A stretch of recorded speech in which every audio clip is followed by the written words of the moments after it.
आज सेंजी महाराज की 723वीं जयंती है। कोलैत में इसका भव्य प्रोग्राम रखा गया।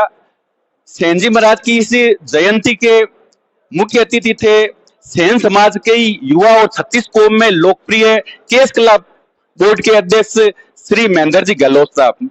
यूं तो हम उनसे राजनीतिक बात करते हैं, क्योंकि आज सेन जी की जयंती और सामाजिक प्रोग्राम है, तो हम महेंद्र जी से जानना चाहेंगे कि आपकी शुरू से लेके आपने जो संघर्ष किया और कैसे चंद ही दिनों में एक सामान्य हुआ राजस्थान सरकार पर एक दमदार ओहदे पर पहुंच जाता है। हमारे साथ में महेंद्र, आइए सर बताइए कुछ। देखिए, ये ईश्वर की बड़ी भारी कृपा है और मैं जिस संगठन से, जिस पार्टी से जुड़ा हुआ हूं, उस पार्टी का आंतरिक लोकतंत्र बहुत मजबूत है और उस पार्टी के जो नेता है, हमारे राजस्थान के लोकप्रिय मुख्यमंत्री अशोक गहलोत जी, हमारे प्रदेश कांग्रेस कमेटी के ऊर्जावान अध्यक्ष गोविंद डोटासरा जी, उनकी सोच है कि जो काम करने वाला नौजवान है, चाहे किसी जाति किसी धर्म का है, जो काम करता है उसको आगे बढ़ाए।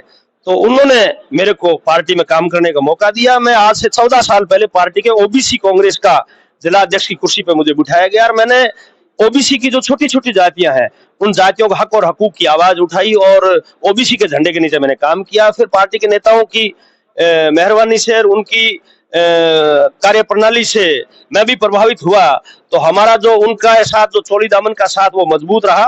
तो 2016 में मुझे बीकानेर कांग्रेस का अध्यक्ष बना दिया गया और हमने बीकानेर कांग्रेस का अध्यक्ष बना। उस टाइम हमारी पार्टी राज में नहीं थी, हम अपोजिशन में थे, तो विपक्ष में रह करके हमने बीकानेर जिले की देहात क्षेत्र की जो आम आवाम है, जो जनता है, उनके हक और हकूक की आवाज उठाई, उनकी आवाज बुलंद की, उनके हक और अधिकार के लिए हमने लड़ाइयां लड़ी और संघर्ष किया और राजस्थान की जनता ने करवट बदली। 2018 में राजस्थान में राज कांग्रेस का स्थापित किया और उसका परिणाम ये हुआ कि मुख्यमंत्री जी ने मुझे घर से बुला करके, और जो हमारे समाज का जो बोर्ड बना हुआ है, हमारे समाज के हुनरमंदों को ऊपर उठाने के लिए, हमारे समाज का उत्थान करने के लिए जो कानून में जो बोर्ड बना है, उस बोर्ड का अध्यक्ष बना करके मुझे जिम्मेवारी दी और 1 महीने के बाद में राजस्थान की सरकार ने स्टेट मिनिस्टर का पोर्टफोलियो भी मुझे दिया। और पिछले 1 साल से मैं राजस्थान के विभिन्न इलाकों में घूमा हूँ। मैं 18 जिलों में, 78 विधानसभा में, 7 संभाग मुख्यालयों पे गया हूं। तो मेरी जो कार्यशैली है, मेरा जो काम करने का जो तरीका है, वो देख करके, और आज से 10 दिन पहले मुझे राजस्थान प्रदेश कांग्रेस कमेटी के अध्यक्ष जी ने और मुख्यमंत्री जी ने प्रदेश प्रवक्ता की भी जिम्मेवारी दी है। अब मेरे कंधों पर केस कला बोर्ड की जिम्मेवारी भी है, बीकानेर जिला कांग्रेस कमेटी के अध्यक्ष की जिम्मेवारी भी है, सैन समाज के नौजवानों की भी उम्मीदें हैं, उनकी भी जिम्मेवारी है और प्रदेश प्रवक्ता की भी मेरे कंधे पर जिम्मेवारी है। मैं इन चारों जिम्मेवारियों को बड़ी बखूबी निभाऊंगा। मैं गांव गांव, गली गली घूमूंगा और राजस्थान सरकार की तमाम जो जन कल्याणकारी योजनाएं हैं, उनको गांव गांव ढाणी पहुंचाऊंगा, अंतिम छोर पर पहुंचाऊंगा। और देश के जो हालात हैं, उन हालातों के बारे में मैं नौजवानों को बताऊंगा कि आज हमारा हिंदुस्तान है, वो खतरे में है, देश का संविधान खतरे में है, देश का लोकतंत्र खतरे में है। आज आप देखिए, हिंदुस्तान की महान पंचायत में बैठने वाले हमारे जो राहुल गांधी, जो 4थी बार हिंदुस्तान की महान पंचायत पहुंचे, लोकसभा में पहुंचे हैं और जनता ने चुन करके भेजे हैं। लेकिन हिंदुस्तान के अंदर जो भारतीय जनता पार्टी नाम की जो सरकार है, उस सरकार ने आनन फानन में जो जनता से चुन करके जाता है, वो जनता का प्रतिनिधि माना जाता है, राहुल गांधी जी की जो सदस्यता खत्म कर दी, उनके ऊपर झूठा केस बढ़वा दिया, उस केस का फरमान जारी करवा दिया। हम न्यायालय का आदर करते हैं, जो लोअर कोर्ट फैसला देती है तो अपर कोर्ट में उसकी अपील होती है, तो उन्होंने अपील करने का भी मौका नहीं दिया और हमें पूरा भरोसा है कि हम अपर कोर्ट में जाते तो हमें न्याय मिलता, लेकिन उन्होंने हमें मौका नहीं दिया। उन्होंने रातों रात लोकसभा में फैसला जारी कर दिया और हमारे जो नेता है, महबूब नेता है, लोकप्रिय नेता, उनकी सदस्यता खत्म कर दी दूसरे दिन, और तीसरे दिन उनका जो मकान है उसको खाली करने का भी फरमान जारी कर दिया। मैं आपके माध्यम से पूछना चाहूंगा भारतीय जनता पार्टी के लोगों को कि राहुल गांधी इंदिरा गांधी का पोता है, राहुल गांधी राजीव गांधी का बेटा है, राहुल गांधी हिंदुस्तान की जनता का प्रतिनिधित्व तो कर रहे हैं। अभी राहुल गांधी जी ने 4000 किलोमीटर पदयात्रा की है, कन्याकुमारी से लेकर कश्मीर तक।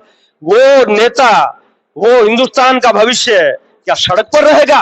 वो कहां रहेगा? ये सोचने और समझने की बात है। तो राहुल गांधी को घर से तो उन्होंने निकाला है, लेकिन हिंदुस्तान के नौजवानों में दिल के अंदर उन्होंने जगह बता ली है।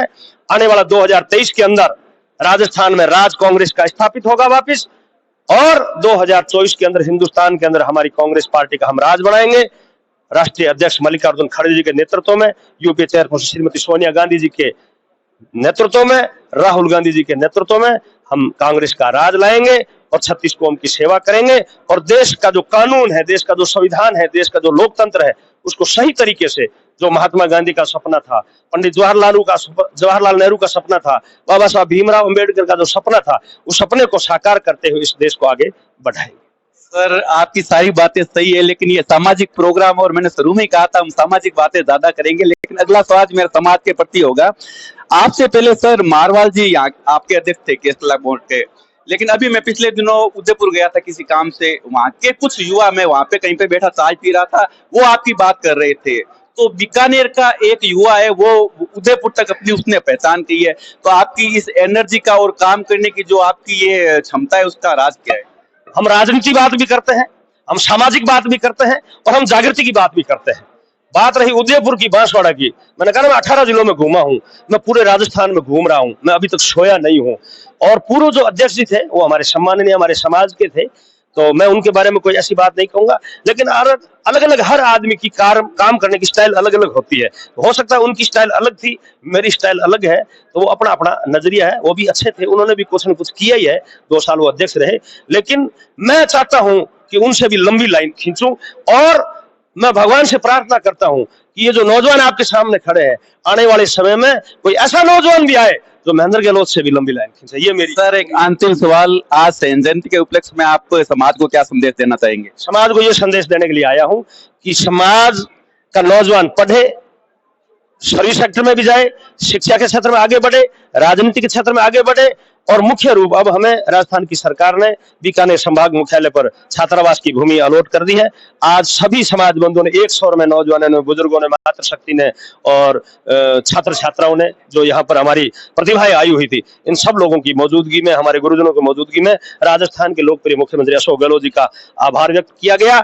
और हम ऐसा ही, ये गुरु महाराज सैन जी महाराज का मंदिर है, ऐसा ही हम एक शिक्षा का मंदिर बीकानेर की मुख्यालय पर बनाएंगे और आने वाले समय में गांव गांव, ढाणी ढाणी घूम करके और उन प्रतिभाओं को तराशेंगे, जिससे राष्ट्र का निर्माण हो, देश और प्रदेश का निर्माण हो और अपने माता पिता का और हमारे समाज का नाम रोशन करे। इसलिए मैं कहना चाहूंगा कि हमारा समाज आगे बढ़ रहा है, हम शिक्षा के क्षेत्र में और राजनीतिक क्षेत्र में लंबी उड़ान बढ़ने के लिए तैयार है। धन्यवाद सर। हमारे साथ में थे केस कला बोर्ड के अध्यक्ष महेंद्र जी गहलोत, मैं भगवान देव शाश्वत।